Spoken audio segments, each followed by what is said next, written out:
não parar, não precipitar e não retroceder. Então dizer para esse cara, sabe quando nós vamos parar? Nunca. Nunca na sua porca vida. Né?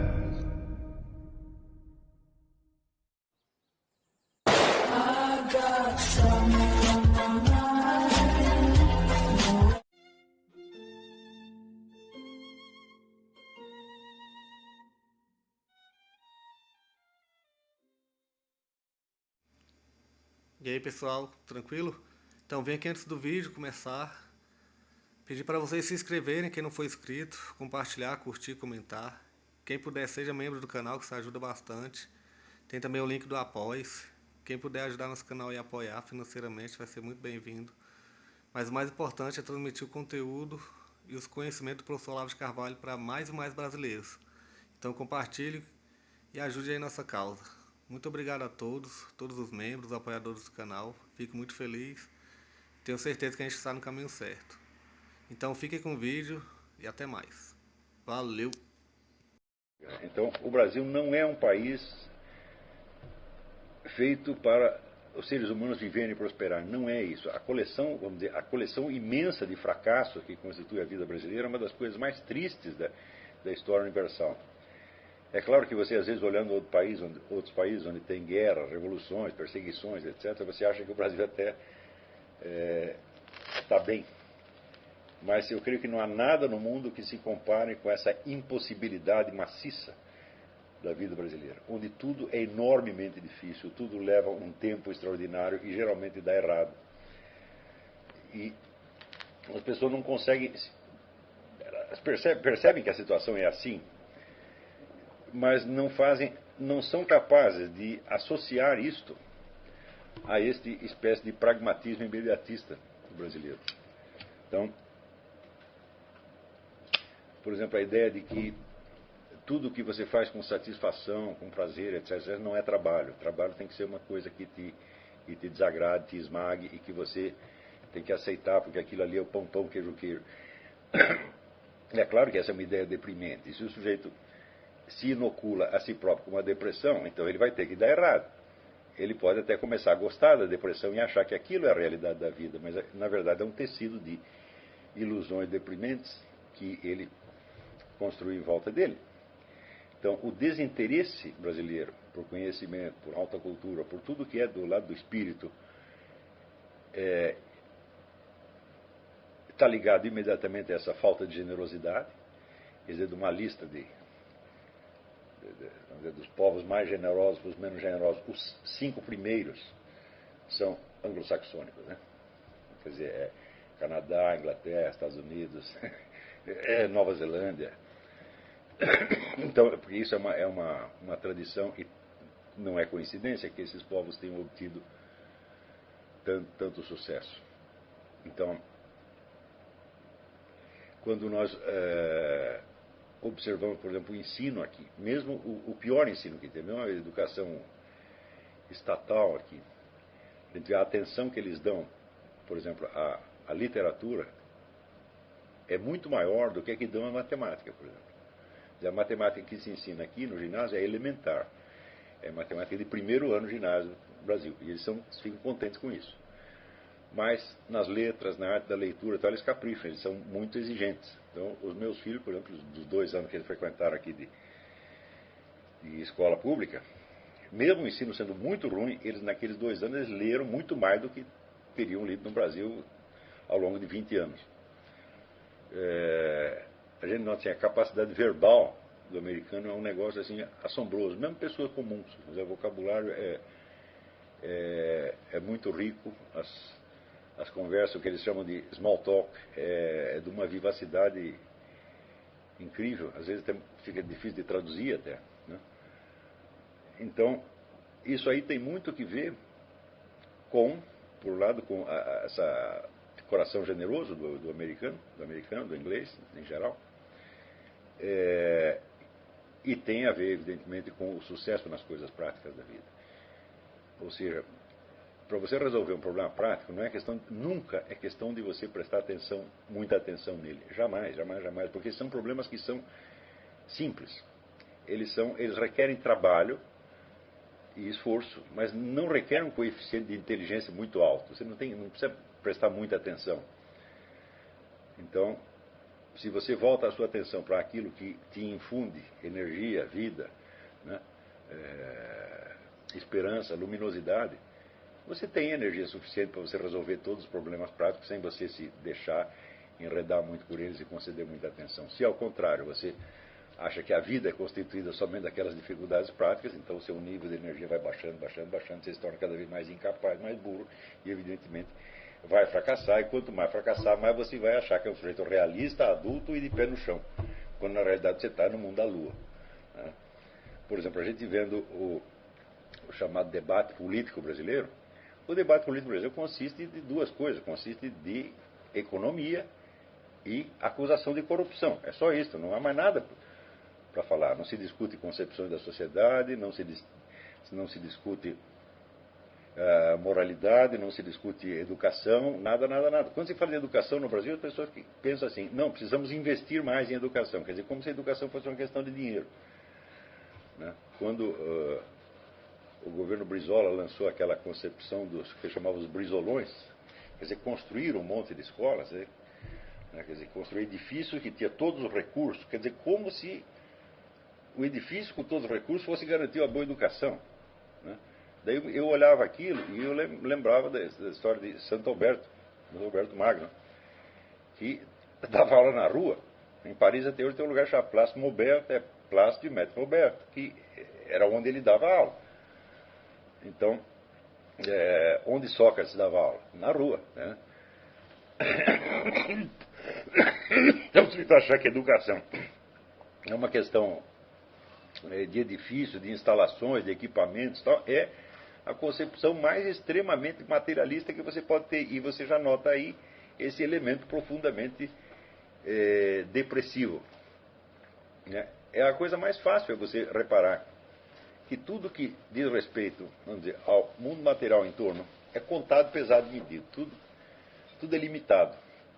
E quando você vai para o lado do espírito, não, você tem uma abertura, você tem uma liberdade muito maior. Então, é evidente que quanto mais você concentrar a sua atenção nos fatores, na pressão material imediata, mais você vai para baixo. Isso é fatal. Então, se nós não conseguirmos mudar totalmente, dizer, o repertório das discussões, das preocupações brasileiras, nunca este país vai se levantar. Tá certo? Agora, curiosamente, eu até comentei no programa, na mesma semana que saiu essa pesquisa, de que o brasileiro é um dos povos menos generosos, tinha também uma outra pesquisa que mostrava que é um dos povos mais otimistas, que 57% da população brasileira acredita que o Brasil vai se tornar uma grande potência. Ora, desde que eu sou criança, eu me lembro de gente acreditando que o Brasil vai se transformar numa grande potência. A ideia de Brasil potência era uma... Eu acho que este slogan entrou em circulação quando eu era criança, né? E isso vai fazer, então, mais de meio século.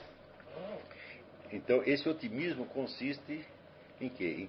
Na ideia de que nós todos vamos ficar ricos. E é claro que nós não vamos ficar ricos. Isso é uma coisa mais óbvia do mundo, né? Hoje em dia, quando se fala, não, o Brasil está crescendo economicamente. Não, o Brasil chegou a ser, o Brasil era a 40ª potência, no tempo dos milicos subiu até, vamos dizer, a sétimo lugar. E agora conseguiu voltar a ser 8ª, quer dizer, não chegou nem no patamar que estava antes, e está todo mundo soltando foguete e achando maravilhoso. Então, vamos dizer, é aquela coisa do sujeito deprimido que fica se apegando, vamos dizer, à falsa esperança, fica se iludindo e vivendo na base do wishful thinking, né? Esperando, vamos dizer, que o Brasil seja o país do futuro. De fato, é o país do futuro, porque é o país da cenoura de burro. Você quer uma coisa mais futura do que uma cenoura de burro? A cenoura de burro está sempre à frente de onde o burro está indo, né? Então, o Brasil potência é essa cenoura de burro com a qual as pessoas se iludem a si mesmas. O Brasil nunca será nada se você não tiver pessoas de melhor qualidade. E não terá pessoas de melhor qualidade se você não começar com a educação superior, com a educação da elite. Porque a educação é como uma pedra que você joga na água. São círculos concêntricos. Você tem que formar uma elite, essa elite educa uma faixa maior, essa faixa educa uma outra, e uma outra, e uma outra, e uma outra. Né? Quer dizer, o Brasil é o país que criou uma universidade, só nos anos 40 criou a primeira universidade. Mas antes disso, teve vários projetos de educação pública para vamos dizer, educar o povo todo. Eu digo, mas se você não tem a elite para educar o povo, como é que vai fazer? Quer dizer, sempre pensar no tudo ao contrário, porque são materialistas, só conseguem perceber aquilo que a pressão imediata, né, a presença maciça do objeto material lhes impõe. Né? Você vê a dificuldade, por exemplo, que o pessoal no Brasil tem para juntar causa com consequência, é por causa disso, porque o elo de causa e consequência não é uma coisa material. Ele foi material quando aconteceu, mas você não pode fazer reacontecer para você observar. Então você precisa ir por uma espécie de construção mental. Quer dizer, você cria o elo de causa e consequência, esperando que ele reflita o elo real que houve entre os fatos. As pessoas não conseguem fazer isso. Quer dizer, qualquer coisa que escape da simples representação imediata de uma presença material é difícil para muita gente. Você vê esse caso que aconteceu do negócio do Foro de São Paulo, durante 16 anos todo mundo se recusar a enxergar, né? É porque, é pelo mesmo motivo que aquele antropólogo que chama, acho que Luiz Marim, um cara que fez uma pesquisa nas empresas brasileiras, e ele descobriu que você dar avisos por escrito não adianta. Se tem lá um negócio que não aperta este botão, está escrito, a pessoa vai lá e aperta o botão. Entendeu? Daí acontece o desastre, e daí vem o gerente reclamar, e o sujeito fala assim, mas você não falou nada. Quer dizer, estava escrito, mas o sujeito não falou. Quer dizer, você precisa ter um estímulo auditivo para a coisa pegar. Então, aviso por escrito não funciona. Você tem que dar aviso na empresa brasileira, você tem que ir de funcionário em funcionário e falar com o cara. Mesmo assim, não é garantido. Então, isso quer dizer que a capacidade de pensamento abstrato é muito reduzida. E a imaginação é muito estreita. A imaginação acompanha muito de perto, vamos dizer, a percepção imediata. E aquilo que escapa disso parece etéreo, parece vago, parece abstrato. Tá certo? Então, na Bíblia já dizia, vamos dizer, o homem carnal, certas coisas são inimagináveis. Tá certo? Tudo que é da esfera espiritual divina é imaginável para o cara, inimaginável para o sujeito. Agora, no Brasil não é aquilo que é da esfera divina. Né? Uma equação de segundo grau já é inimaginável. O sujeito vê lá a equação, ele faz, demonstra, mas ele não acredita. Ele acha, parece que é assim mesmo. Né? Ele vai dizer, não, na matemática é assim, mas na realidade não é. Né? Então, esse negócio de considerar como fingimento, ou mera imaginação, ou mero teatro, tudo aquilo que não é materialmente presente, eu digo, isso é regra geral. Eu dificilmente encontrei no Brasil pessoas que não são assim. Sobretudo nas classes altas, que são as que têm o poder de decidir. Se você conversar com Lula, com Dilma, ou com o próprio Zé Serra, você vai ver que todos eles são assim. Né? Eu, na convivência que eu tive, por muito tempo, vamos dizer, com líderes empresariais, quando eu trabalhava em revista disso, graças a emprego jornalístico, eu tive a oportunidade de conhecer vários meios sociais brasileiros. Né? Então, meio empresarial, meio militar, político, etc, etc. E eu ficava desesperado de ver a profunda mesquinharia mental de toda essa gente. Então, eu via que a mentalidade deles era a mesma da fábula da cigarra e da formiga. Não é isso? Então, o que vale é aquela formiga que ficou ali acumulando o negócio todo, e a cigarra ficou cantando, não vale nada. Eu falei, bom, mas é que o La Fontaine fez a fábula, mas eu fiz a continuação da fábula. Na continuação da fábula, né, a formiga fica lá se matando e a cigarra sai e grava um disco, vende um montão de disco e fica milionária. Né? Então,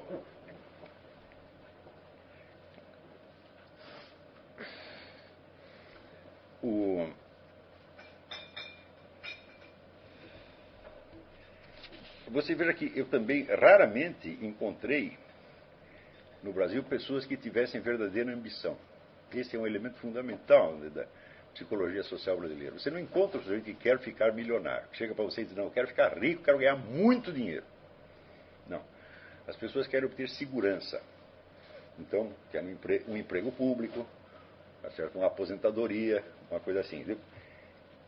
Então, a segurança é o ideal dos velhos e dos doentes, que já não tem mais perspectiva.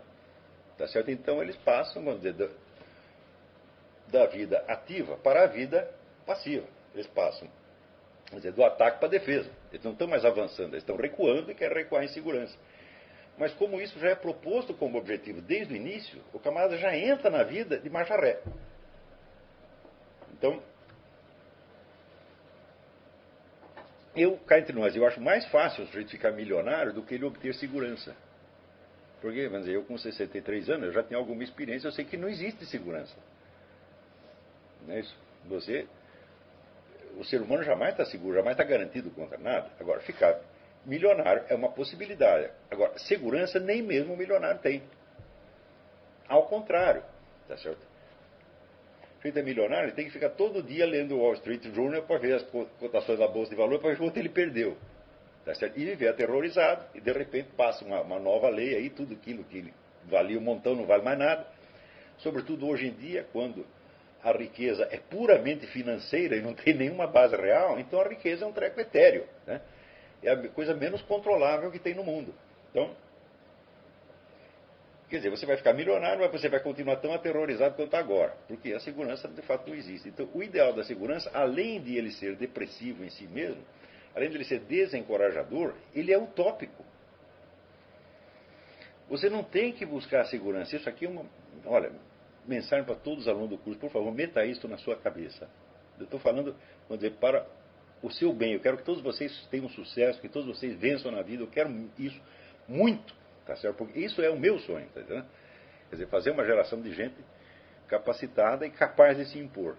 Nunca busque a segurança, busque a força. Você tem que ser forte. Tá? A força não vai te garantir contra tudo. Tá certo? Ela não vai te garantir de antemão. Não é isso? Então, o fundamental é você ser sempre forte para você poder reagir às situações. Não é você estar defendido.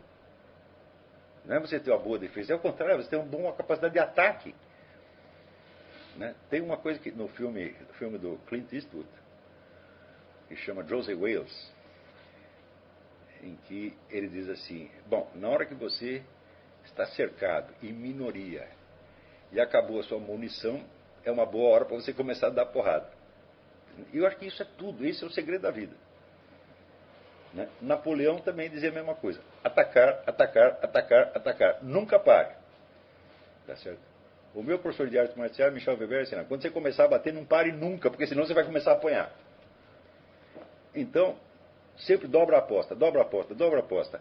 Né? É o adágio latino, audaces fortuna juvat. A fortuna favorece os audazes. É preciso ter uma imensa cara de pau, precisa ter muita coragem, precisa avançar, avançar, avançar, avançar, avançar sempre. Né? Eu vejo, por exemplo, que as pessoas procuram, vamos dizer, se garantir através de um diploma, de um bom emprego, etc, etc. Eu tive 8 filhos, né? Dos meus filhos, o mais bem sucedido é o Luiz, o Gugu, que não terminou nem o ginásio e é professor universitário, é um cara respeitado. Por quê? Porque ele teve coragem, ele vai em frente. Ele não procurou uma garantia externa, ele procurou se fortalecer. Se fortalecer intelectualmente e humanamente. O Gugu sempre foi um garoto de muita coragem. Não tinha medo de nada, podia ver um sujeito 10 vezes maior que ele. Se ele tivesse que apanhar, apanhava, não estava nem aí. Né? E se fortaleceu intelectualmente e humanamente e venceu. É isso. Agora eu vejo as pessoas que procuram uma garantia, elas sempre terminam mal. Sempre, sempre, sempre. Isso é regra áurea. Regra áurea. Tá certo? Então, tudo que eu fiz na vida, eu fiz sem nenhuma garantia, sem nenhuma proteção, sem nenhum respaldo administrativo, burocrático, financeiro, etc, etc. Eu fiz assim, né? Tem um filme que o sujeito criou uma ferrovia, o sujeito pergunta, como é que você conseguiu fazer essa ferrovia? Ele disse, eu fiz a ferrovia com nervos e dívidas. Tá certo? Então, é assim, não se preocupe. Você tem outra coisa, você tem uma dívida, nunca pense nela. Nunca, nunca, nunca, nunca, nunca, nunca. Só pense na hora de pagar. Você não tem que pensar em pagar a sua dívida, você tem que pensar em fazer o dinheiro. Não é isso? Vale a pena ter ideias para ganhar dinheiro. Tem ideias, aposta na sua ideia, lute, ganhe dinheiro. Daí a hora que você está com o dinheiro na mão, o que eu vou fazer com o dinheiro? Ah, tem a dívida. Vai lá e paga. É muito simples. Agora, se você pensa na dívida, né?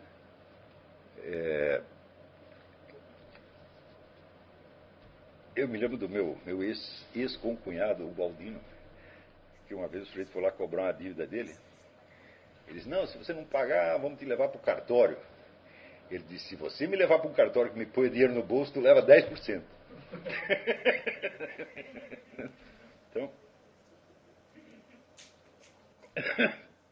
Então, não se preocupe. Problemas. Nunca pense em problemas. Nunca, nunca, nunca, nunca, nunca. Ou você vai dedicar a sua atenção para uma atividade criativa que traga no seu bojo a solução daquele problema e de mais outros, ou não pense naquilo. Nunca. É coisa predatória. E se vem pessoas da sua família querendo lembrar, sua família e seus amigos, ah, mas você tem que pagar aquilo, ah, mas você tem aquele problema, você manda para aquele lugar. Né? VTNC. Né? Não se preocupe. A preocupação mata. Né? Você deve se preocupar com os grandes problemas da humanidade, com os grandes problemas da filosofia, os grandes problemas da teologia. Aí sim, tá certo? Mas com problema prático, preocupação não resolve. Bicho. O que resolve é força. Não é isso? Força significa iniciativa, criatividade, né? Fazer alguma coisa. Tá certo? Então, agora, uma vez eu li no filósofo Alain, ele diz que a pior coisa que tem no ser humano é aquele estado de espírito rancoroso que rosna e não age. Porque a pessoa que fica reclamando, e não faz nada. Quer dizer, isso é um gasto de energia, isso é trabalhar contra si. E eu vejo que na sociedade brasileira isso está tão disseminado, que se tornou uma espécie de obrigação moral. Quer dizer, você tem que estar de mau humor, porque se você está de bom humor, você é um cara leviano. Não é isso? Então, assim, mau humor, jamais. Reclamação, jamais. Nhenhenhê, jamais. Preocupação com probleminhas, jamais. É? Se você tem uma dívida para pagar, por exemplo, você anota, te devo tanto. Não pensa mais naquilo. Agora, tratar de trabalhar, fazer alguma coisa boa, ganhar o dinheiro. Quando eu tiver o dinheiro, eu volto a pensar na dívida. Agora, pensar na dívida quando não tem dinheiro para pagar, adianta o quê? Agora, você também não vai ser sacana de quando você ganha dinheiro, aí você vai esquecer a dívida. O brasileiro faz assim, ele pensa na dívida o tempo todo. A hora que ele tem o dinheiro ligado, tem outra coisa e não paga o raio da dívida, porra. Então, isto aqui, vamos dizer, são coisas essenciais, vamos dizer, para o seu sucesso na vida. E preste atenção, o seu sucesso é o meu sucesso. O que é o sucesso na educação? É o sucesso dos alunos, meu Deus do céu. Né? Então, não dê ouvido a maus conselheiros, pessoas que querem que você fique preocupado, pessoas que querem que você fique triste e de mau humor. Não dê ouvido a essa gente, não. Isso realmente não funciona.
Chegamos a mais um final de uma aula, de um vídeo. Espero que tenham gostado.